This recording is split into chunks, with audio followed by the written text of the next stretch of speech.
po si Kagawad Doming Antonio ng Barangay Ugong, Valenzuela City. Ako po ang committee chair ng Peace and Order dito po sa aming barangay. Ano po ba yung ating naitulong ng kasundaluhan ng 11 Simo Battalion dito sa Barangay Ugong? Napakalaking bagay niyo nung dumating kayo sa aming barangay.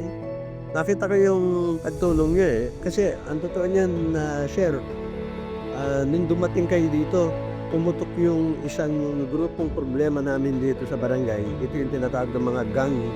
Sinisiguro natin na yung mga bata ay makakauwi ng ligtas. Napakalaking bagay. Na-pinpoint natin kung saan sila, sino-sino sila, kinatawag natin mga magulang para paliwanagan yung mga pagulang nila na walang kahihinat na yung mga bata na yan.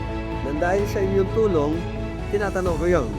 Sabihin ba natin pag dumadating yung kalamidad, yung mga nakaraang pagbagyo, hindi naman sa Peace and Order lang, kundi pati sa kagtulong sa kapwa. Kasama namin kayo pag nagbibigay tayo ng mga pagkain sa mga nasalanta o naepektuhan, at kasama rin kayo pagka may clearing tayo, kung paano mga clearing operation, nandun din kayo.